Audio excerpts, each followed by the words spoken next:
Hi geniuses, welcome to the channel Science Wizard Pooja Ranjan. This channel is all about the science subject of classes 6, 7th, 8th, 9th and 10th physics and chemistry.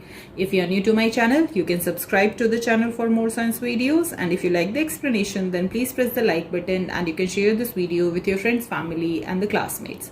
So the chapter which we are going to discuss today is of class 8, chapter 5, chemistry, coal and petroleum.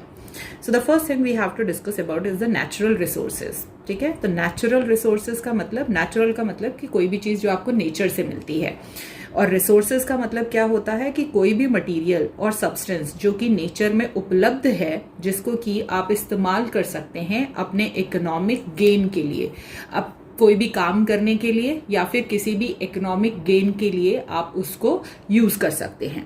सो अगर हम natural resources की बात करें, आपके पास 8 planets हैं. 8 में से अर्थ जो है वो केवल अकेला प्लैनेट है इन द यूनिवर्स जो कि लाइफ को सपोर्ट करता है और जहां पर लाइफ पॉसिबल है. और जो लिविंग थिंग्स हैं वो बेसिकली ओरिजिनेट होते हैं और सरवाइव करते हैं ऑन द अर्थ. ओके, सो जो लिविंग थिंग्स होते हैं वो यहीं पर ओरिजिनेट होते हैं, पैदा होते हैं और यहीं पर सरवाइव करते हैं अर्थ पर. Now the next if we talk about कि जितने मटीरियल हैं जो कि रिक्वायर्ड होते हैं by the living things, okay, in order to survive. तो आपको जिंदा रहने के लिए क्या क्या चाहिए होता है? आपको खाना चाहिए होता है. खाना कहाँ से मिलता है? सॉइल से मिलता है. ठीक है, आपको पानी चाहिए होता है. पानी जो है वो आपके वाटर बॉडीज से आपको मिलता है. आपको हवा चाहिए होती है, ऑक्सीजन चाहिए होती है सांस लेने के लिए, वो आपको एटमॉस्फेयर, एयर से मिलती है. फिर जो मिनरल्स होते हैं वो रिक्वायर्ड होते हैं by the plants, okay, for their growth. So अगर देखा जाए तो ये जितने भी मटेरियल्स हैं, एयर, वाटर, सॉइल और मिनरल, ये सारे के सारे धरती पर प्रेजेंट हैं और इन्हीं के कारण जो लाइफ है वो धरती पर पॉसिबल है. एंड दैट्स व्हाई हम कह रहे हैं कि ये मेजर रिसोर्स हैं ऑफ द अर्थ. अब जो अर्थ है केवल उसी प्लैनेट पे लाइफ पॉसिबल क्यों है? क्योंकि आपने सोलर सिस्टम में पढ़ा हुआ है कि सबसे सेंटर में आपका सन होता है, सन के बाद आपका मर्क्यूरी होता है, मर्क्यूरी के बाद वीनस होता है और उसके बाद आपका थर्ड प्लैनेट है अर्थ. सो जो अर्थ है वो बिल्कुल राइट डिस्टेंस पर है फ्रॉम द सन, और इसीलिए जो सन की रेज हैं वो अर्थ पर पड़ती हैं.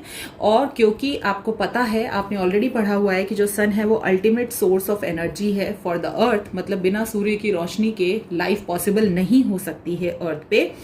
तो क्योंकि वो थर्ड प्लैनेट है और उसमें सही अमाउंट ऑफ सनलाइट पड़ता है उसके ऊपर, जिसके चलते कि जो टेम्परेचर रेंज है, ना ही बहुत ज्यादा ठंड होती है और ना ही बहुत ज्यादा गर्मी होती है, जिसके कारण की जो लाइफ है वो पॉसिबल ना हो पाए. तो जो टेम्परेचर रेंज है वो इतना रहता है जिससे कि जो लाइफ है वो एग्जिस्ट हो सकती है अर्थ पे. और जो लाइट एनर्जी रिसीव होती है सन के द्वारा, उसका बहुत ही इंपॉर्टेंट रोल है आपके सर्वाइवल में ऑन द अर्थ. जैसे कि जो लाइट होती है उसी को यूज करके जो प्लांट्स हैं वो फोटोसिंथेसिस प्रोसेस करते हैं और सॉइल में ग्रो करते हैं.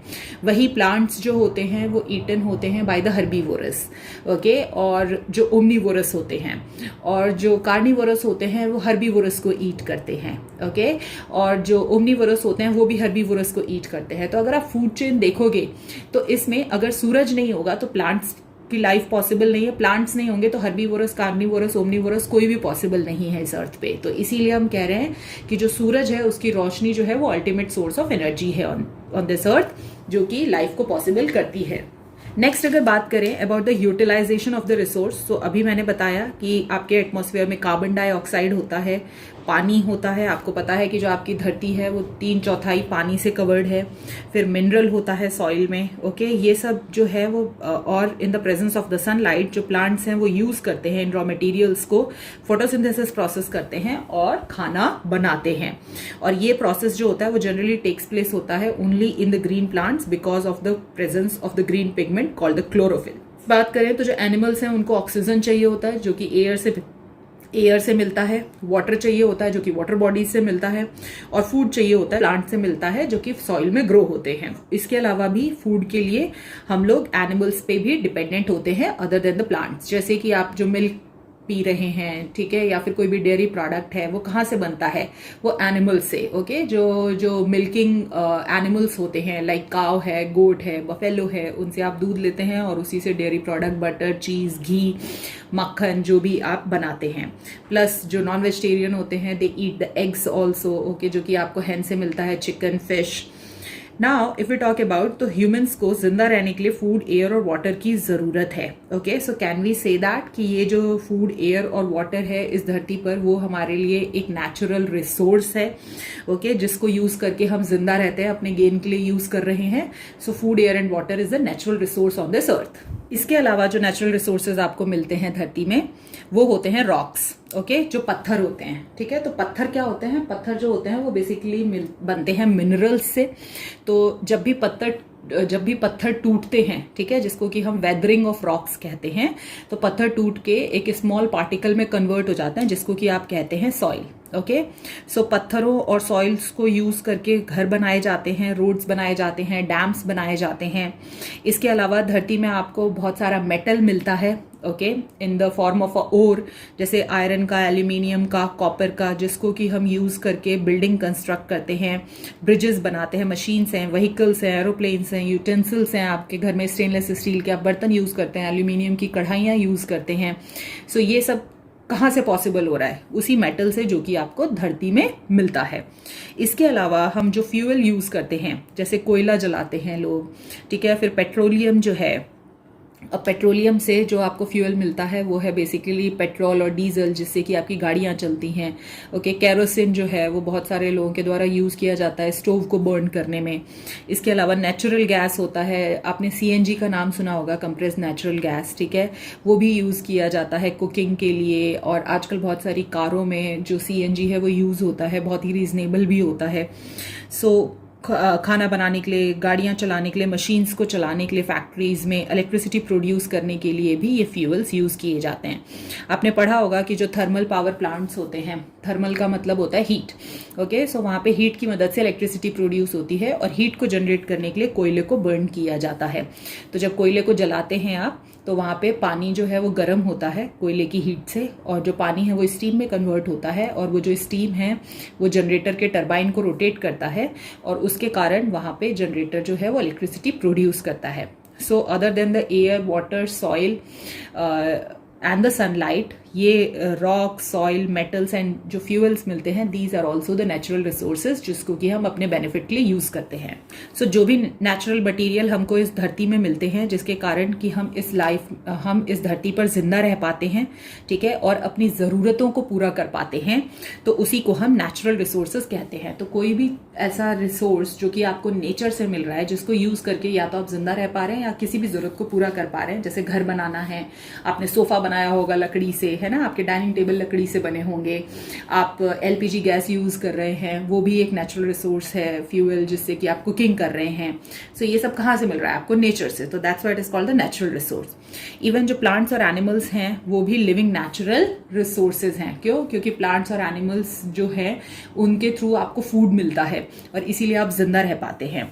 और एयर, वाटर और मिनरल्स जो है वो नॉन लिविंग नेचुरल रिसोर्सेज हैं. तो this is a very very important thing कि प्लांट्स और एनिमल्स जो होते हैं केवल यही लिविंग नेचुरल रिसोर्स हैं. अदर देन दैट जो एयर, वाटर, सॉइल और मिनरल हैं, these are the non living natural resources. और ये जो एयर, वाटर, सॉइल और मिनरल हैं, ये नेचुरल रिसोर्सेज जो होते हैं वो हमको मिलते हैं from the solid part of the earth crust. Okay, तो जो अर्थ होता है वो 3 लेयर्स में डिवाइडेड है. सबसे ऊपर वाला जो होता है that is called the crust. Okay, और फिर उसके नीचे होता है आपका मैंटल, और सबसे नीचे होता है, अंदर होता है आपका कोर. तो ये जो भी है आपका सॉइल है और जो मिनरल है वो कहाँ प्रेजेंट होता है? Into the crust part of the earth.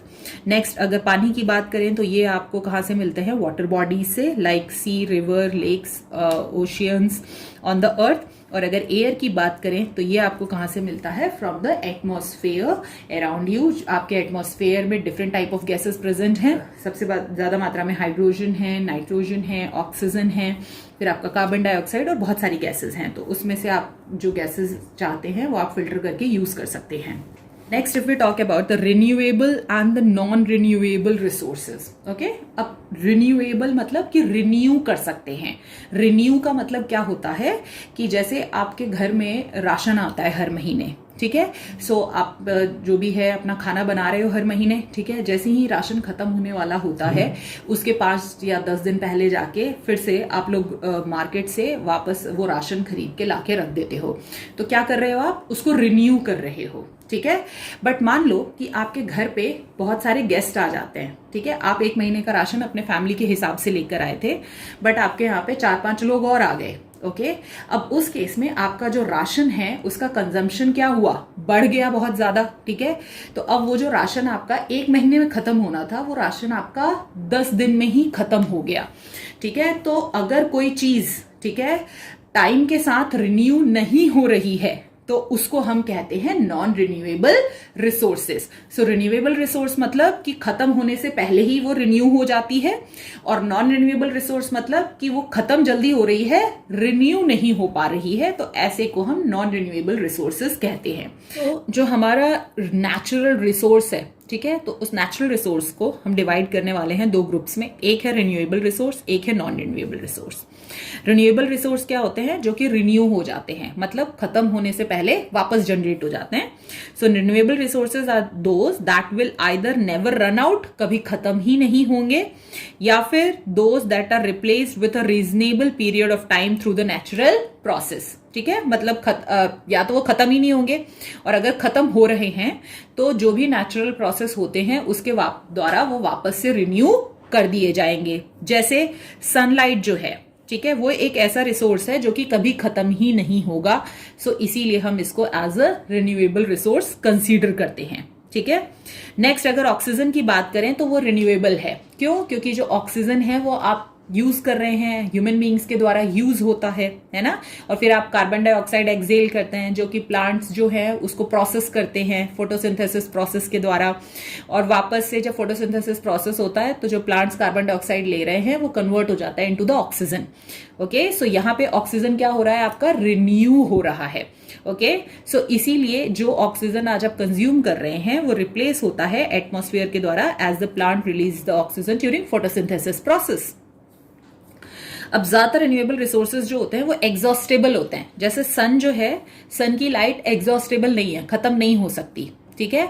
But बहुत सारे रिन्यूएबल रिसोर्सेज ऐसे भी हैं जो कि खत्म हो सकते हैं। कैसे, कोई भी चीज खत्म कैसे होती है, मैंने अभी आपको एग्जांपल दिया था ना कि आप अपने लिए राशन लेके आए हो और 10 लोग और आ गए आपके घर में, तो वो तो राशन 10 दिन में ही खत्म हो जाना है, ठीक है। मतलब कि कोई भी चीज अगर आप जरूरत से ज्यादा यूज कर रहे हो या फिर उसका वेस्ट कर रहे हो, ठीक है, तो वो चीज एग्जॉस्ट हो जाएगी, खत्म हो जाएगी।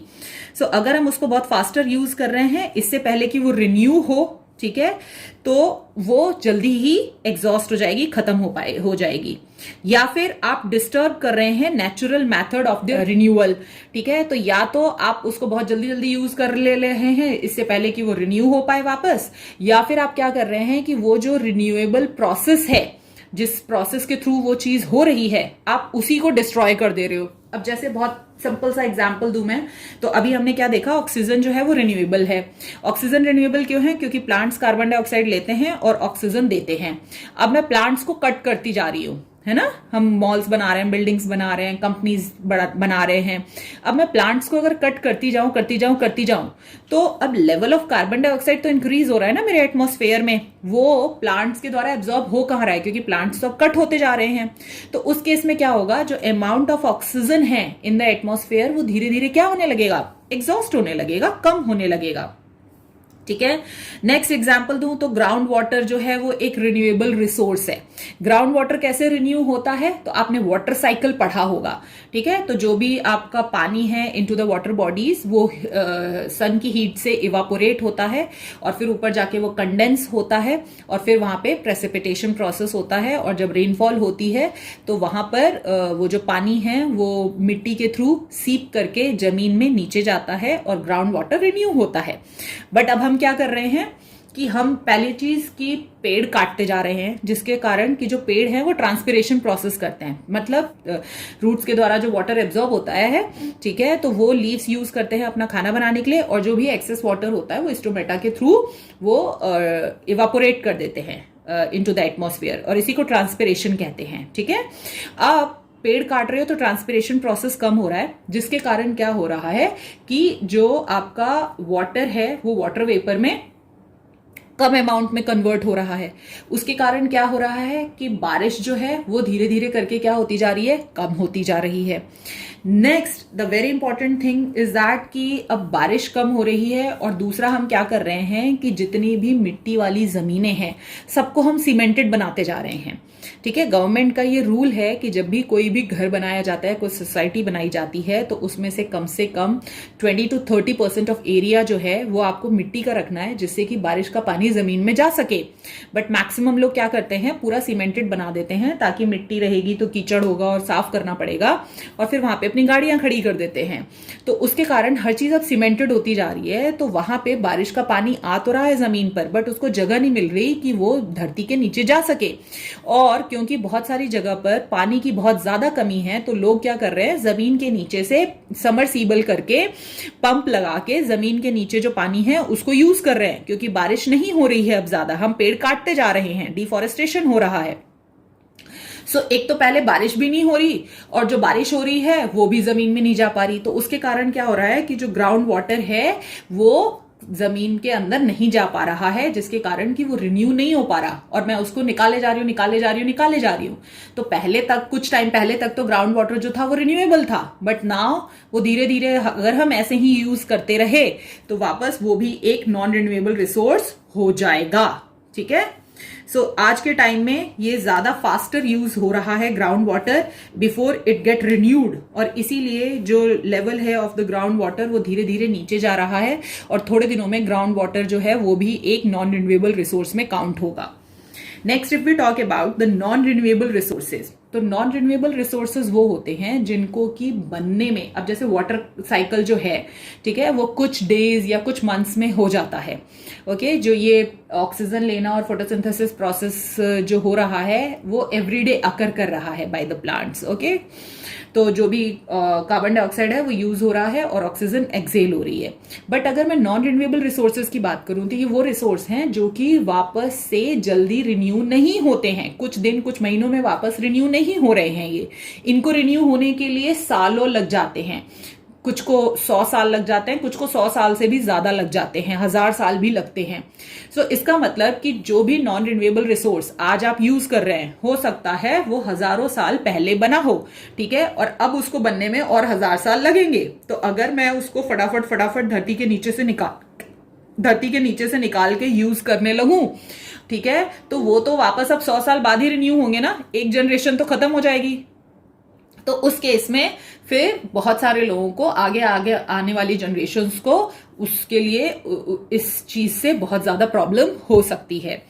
नॉन रिन्यूएबल रिसोर्सेज वो होते हैं जो कि एक बार अगर यूज हो गए तो उनको रिप्लेस नहीं किया जा सकता जल्दी, उनको रिप्लेस करने के लिए रीजनेबल पीरियड ऑफ टाइम लगता है, मतलब 100 and thousands ऑफ ईयर लगते हैं।